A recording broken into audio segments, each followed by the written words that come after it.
What is going on, guys? EK1 Gaming here, and welcome back to another Pokemon Go spoofing video. Today's video, we're going to be looking at ClevGo by ClevGo, and what we're going to be focusing on is how to teleport location, so move from your location wherever you are to somewhere better, somewhere more populated. And we're also going to look at how to use the joystick without getting banned or reducing the way that you get banned, so sticking to certain routes and certain speeds. Now, with all this said, if you do enjoy the video, please hit the like button, hit the subscribe button, and if you want to see more, just leave me a comment in the comment section below saying what you want me to cover next when it comes to this software. Have you got any questions about the software? Do you want to know anything? Do you want me to show you how to do anything? We will bring further videos out on this series. Now, the download link will be in the description as well, so if you want to download the software that I'm using today and I'm going to show you, go ahead and click on that link. With all that being said, let's get into today's tutorial. So the first thing you're going to want to do is go to the description below and click on the link. This is going to bring you to this page where you can download the software.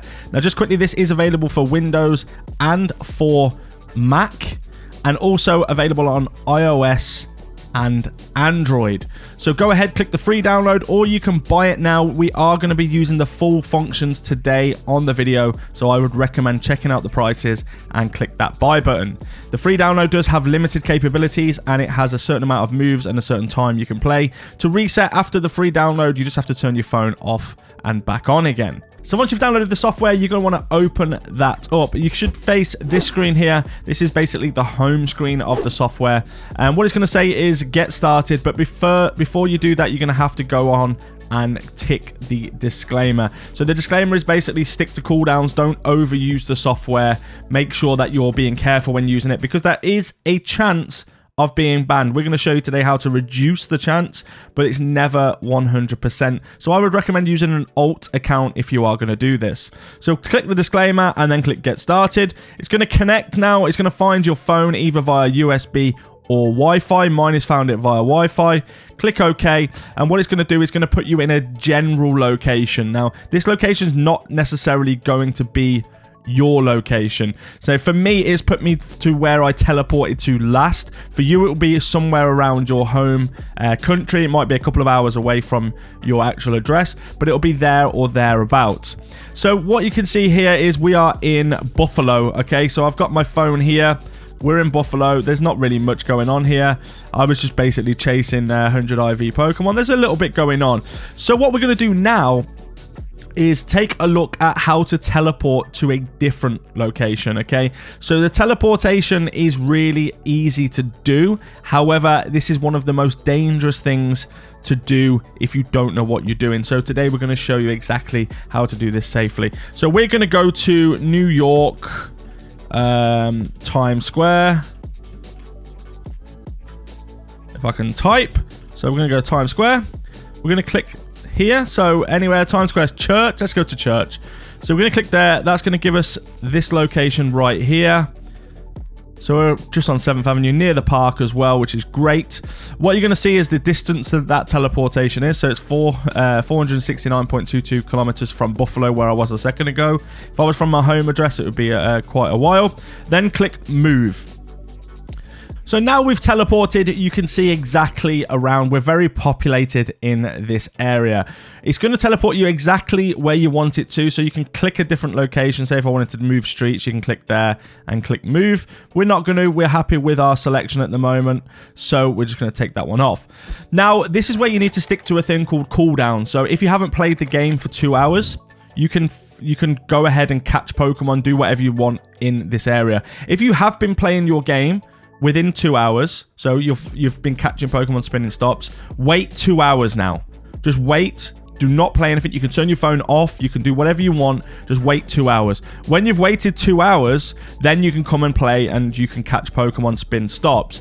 Now, what's going to happen here is I'm just going to spin this stop for you so you can see we're now in New York. So now, because I've spun a stop now, if I teleport anywhere else in the whole world, I would need to wait 2 hours from my last action. So we call that an action.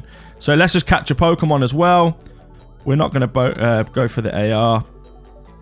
I'm going to turn that off. We're going to try and catch Pokemon. So what you can do, if it flees straight away, if the stops keep spinning, it means you're not sticking to the cooldown. Be very careful. I do have a video on cooldowns as well. As you can see, we've just caught a Pokemon there. This is an alt account. It's a brand spanking new account.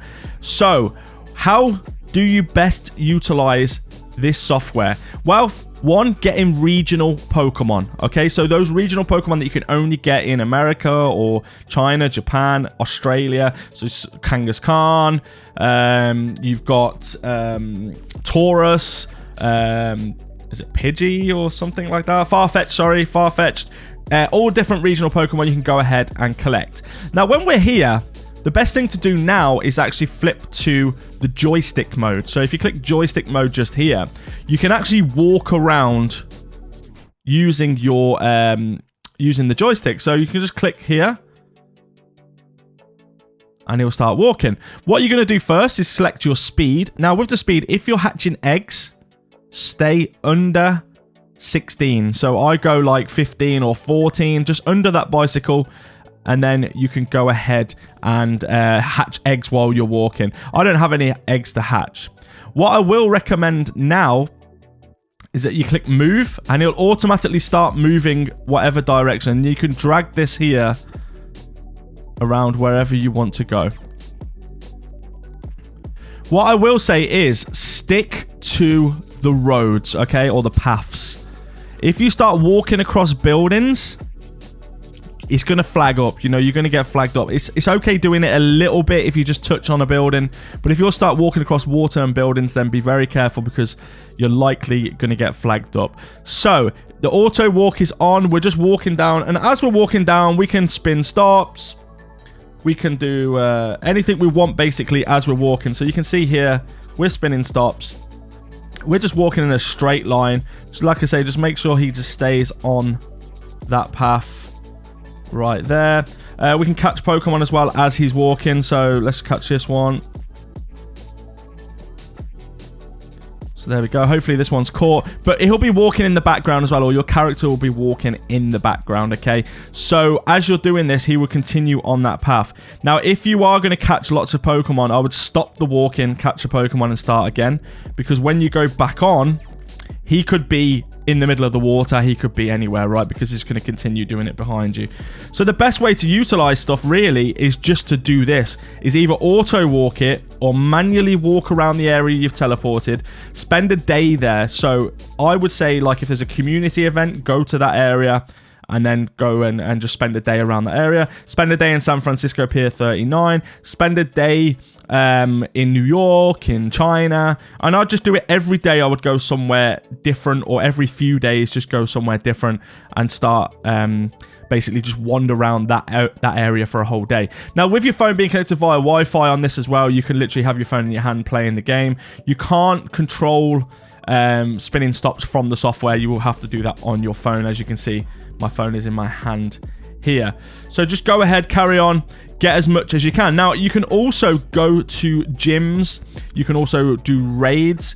You can also teleport to someone's location and trade with them as well. So in our Discord, we have a trade section. So you can go and offer trades with people and then basically teleport to a location to meet up, a virtual location, and then trade with each other as well. So it is really cool and really good to do. As I say, stick to the same location for a while. Just keep doing it. Don't keep teleporting to each location. So we're going to stop that right now. And then what we're going to do is just quickly show you how to do A to B movement. So two-spot mode is if I know, for example, I know this road is absolutely chock-a-block, right? So I want it just to walk all the way down to this intersection here. So what you're going to do is then click where you want it to go. So this is from A to B. So from where we are to this location. Then we're going to select the speed. So let's go to, again, to like 15. And then click realistic mode. It's very important. If it's not a straight line, so say, for example, actually I wanted to go to this one. So as you can see, that is not a straight line. So if you were to do that normally, he would just walk across the buildings. Click realistic mode. And then what he's going to do now, it will actually walk the route you would walk if you were to go ahead and walk that in real life. So you're not going to walk through buildings. You're going to actually do this route. This is a very good function. And again, while he's doing this, you can literally spin stops, catch Pokemon, do whatever you like. You just keep going. This is a good one if you want to set some routes out, like say the park, for example. If you've got a big route here, you want to set a square around the park, click realistic mode on and just keep spinning. Let it keep going around, just keep spinning. If you're on Wi-Fi, go over there, go to bed, go and chill out, do whatever you want, and just chill and just spin all the stops and do all the stuff to get XP. But make sure realistic mode is turned on, and then the amount of times that you do it, obviously put that to like 1,000 if you want to do it all day or whatever it is. So we're going to stop this now. And then there is another function here, which is multi-spot. So it's the same as A to B, but it's going to be multiple. So you can go A to B to C, D, wherever you want to go, basically. With this, realistic mode doesn't tend to work because it's going to go to the locations you've selected. So if I then just put in, so this one here, for an example, if I click realistic mode and click it here, it's not going to kick in. So I am going to walk across buildings there. Realistic mode is only active in 2-spot location, okay? So you don't worry about realistic, but just plan your route where they are in straight lines, so in roads. So just do it that way rather than actually going and clicking realistic mode. So 2-spot realistic mode, multi-spot, don't do it. Just make sure you've got the set route out. For the park would be fine because you can literally just set a square around the park. So again, you just click move and then you can do whatever you like once you've selected the amount of times. Now, if you find a location that you like, so where we are here is pretty good, right? So you can actually favorite that location. So the location we're at, so click it, click the star on it. It's going to favorite the location. What else is it's going to do is if you were to teleport away from here, it would leave a star on the map. Okay, there would be a little star on the map where you have favorited it. So if I had stars, say if I like this location here, and then I like one here, like one here. So you can see these little stars, and it tells you can basically favorite and you can tag them. So you could put something like, Farfetch'd or Taurus, Kangaskhan, whatever you want, label them, loads of... Zaragoza has lots of Pokestops, so you could put Pokestops, and then basically just click from each one to the other and then just move to them. So when you click them, you can click move. It's really simple, easy to do. You just click that button there and it will teleport to that location. I would recommend doing that because it's handy just to have those saved so you don't have to keep going in and out or remembering to teleport to different locations. You will build up your own location base. And again, like I say, our Discord server is full of those locations too. So now the main thing is, if you're finished using the software and you want to go back to using your normal location, say you want to watch Netflix, you want to watch whatever it is, and it's pinging you in America now rather than the UK, all you have to do is turn your phone off and back on while the software is unplugged. That is all you do. It just reset your location to exactly where you are. But being mindful, if you are in America and you've just played like I have, now if I reset my location to my home and I click on Pokemon Go, do not try and play Pokemon Go for 2 hours after. Cooldown video link will be in the description below. The link to download this software will also be in the description below. If you have any questions, put them in the comment section. Don't forget to hit the like button, hit the subscribe button, and we'll see you in the next video.